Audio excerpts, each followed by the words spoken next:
Assalamualaikum warahmatullahi wabarakatuh. Di sini dari kelompok kami akan mempresentasikan tugas dari kelompok kami yang berjudul Primal Dual, mata kuliah penelitian operasional, yang beranggotakan satu saya sendiri Muhammad Arya Dewa dengan NIM D 602101664 dan rekan saya.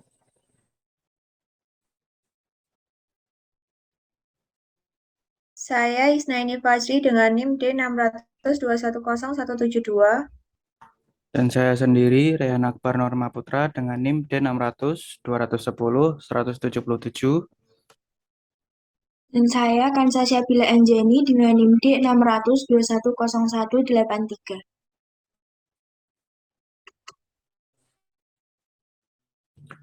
Baik, di sini saya akan menjelaskan mengenai definisi primal dual. Yaitu yang pertama, suatu program linear dengan bentuk asli disebut sebagai primal. Sedangkan bentuk kedua yang berhubungan disebut dual yang merupakan sebuah bentuk alternatif suatu program linear yang berisi informasi mengenai nilai-nilai sumber yang biasanya merupakan pembatas dari suatu model. Dual merupakan bentuk alternatif model sebagai pengembangan bentuk primal. Bentuk dual dirumuskan dan diinterpretasikan untuk mendapatkan informasi tambahan setelah menentukan solusi optimal suatu masalah program linear.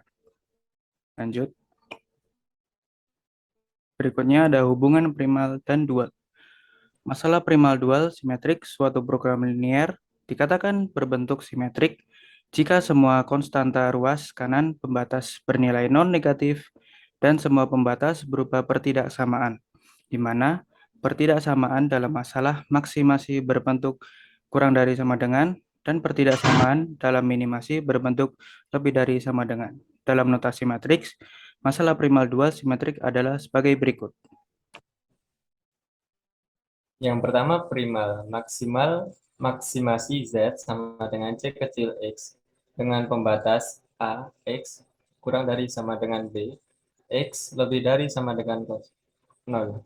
Dual, minimasi W sama dengan Y besar Y kecil dengan pembatas Y, A lebih dari sama dengan C, Y lebih dari sama dengan kosong. Lanjut. Perbedaan primal dan dual. Yang pertama, perbedaan bentuk primal. Memaksimumkan fungsi tujuan, koefisiensi fungsi tujuan atau CJ, NSK fungsi kendala primal-primal, BI, koefisien peubah ke J, koefisien kendala ke I, peubah ke J yang positif atau lebih dari sama dengan kosong, peubah ke J tandanya tidak dibatasi, kendala ke I yang bertanda sama dengan, kendala ke I yang bertanda ketidaksamaan atau kurang dari sama dengan. Yang kedua, bentuk dari dual. Meminimumkan fungsi tujuan dan sebaliknya. Nilai sebelah kanan atau NSK fungsi kendala.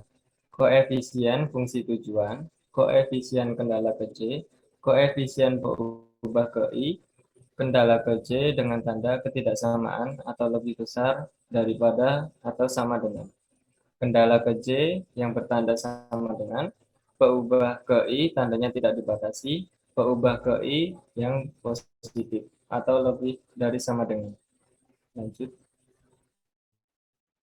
Selanjutnya adalah contoh. Yang pertama, fungsi tujuan meminimumkan Z sama dengan negatif 3x1 ditambah x2 ditambah x3 dengan fungsi kendala x1 dikurangi 2x2 ditambah x3 kurang dari sama dengan 11 min 4x1 ditambah x2 ditambah 2x3 lebih dari sama dengan 3 2x1 ditambah x2 sama dengan negatif 1 x1, x2, dan x3 lebih dari sama dengan 0. Penyelesaiannya yang pertama adalah perubahan fungsi tujuan dengan cara X1 dikurangi 2X2 ditambah X3 ditambah S1 atau variabel slack sama dengan 11. Selanjutnya adalah negatif 4X1 ditambah X2 ditambah X3 dikurangi S2 sama dengan 3. Kemudian 2X1 dikurangi 0X2 dikurangi X3 sama dengan negatif 1.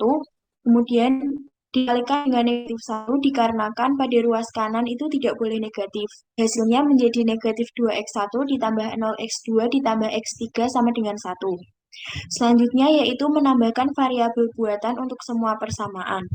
Menjadi X1 dikurangi X2 ditambah X3 ditambah S1 sama dengan 11, negatif 4X1 ditambah X2 ditambah X3 dikurangi S2 ditambah A1 sama dengan 3, kemudian negatif 2X1 ditambah 0X2 ditambah X3 ditambah A2 sama dengan 1. Maka perubahan fungsi tujuannya menjadi Z sama dengan negatif 3x1 ditambah x2 ditambah x3 ditambah 0s1 ditambah 0s2 ditambah ma1 ditambah ma2 sama dengan 0. S1-nya menjadi x1 dikurangi 2x2 ditambah x3 ditambah s1 ditambah 0s2 ditambah 0a1 ditambah 0a2 sama dengan 11. A1-nya negatif 4x1 ditambah x2 ditambah 2x3 ditambah 0s1 dikurangi s2 ditambah a1 ditambah 0a2 sama dengan 3, dan a2-nya menjadi negatif 2x1 ditambah 0x2 ditambah x3 ditambah 0s1 ditambah 0s2 ditambah 0a1 ditambah 1a2 sama dengan 1.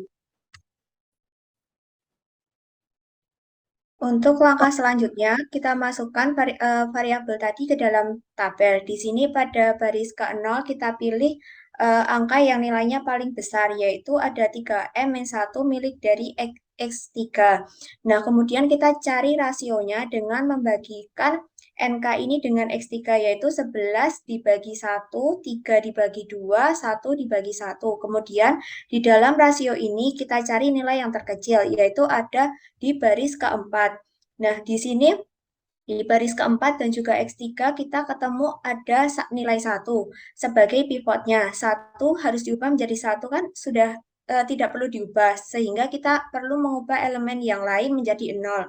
Kemudian kita ketemu pada tabel kedua. Pada tabel kedua caranya masih sama, yaitu pada baris pertama kita cari nilainya yang paling besar, yaitu ada M-1. Kemudian kita cari rasionya dengan 10 dibagi min 2, 1 dibagi 1, 1 dibagi 0. Kemudian kita cari rasio dengan nilai yang paling kecil, yaitu ada 1. Kemudian kita ketemu pivotnya yaitu 1. Karena 1 sudah tidak perlu diubah, kita perlu mengubah elemen yang lain menjadi 0. Nah, di sini kita ketemu pada tabel ketiga. Pada tabel ketiga kita cari nilainya yang paling besar, yaitu ada 1. Kemudian kita cari rasionya yaitu dengan 12 dibagi 3, 1 dibagi 0. Karena pembagi tidak boleh negatif, jadi tidak perlu kita hitung. Sehingga untuk pivotnya kita ketemu dengan 3.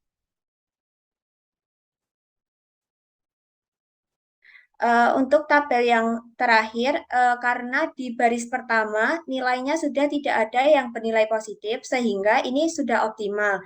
Dari tabel ini dapat kita ketahui X1 sama dengan 4, X2 sama dengan 1, dan X3 sama dengan 9, S1 sama dengan 0, S2 sama dengan 0, dan Z minimum sama dengan min 2.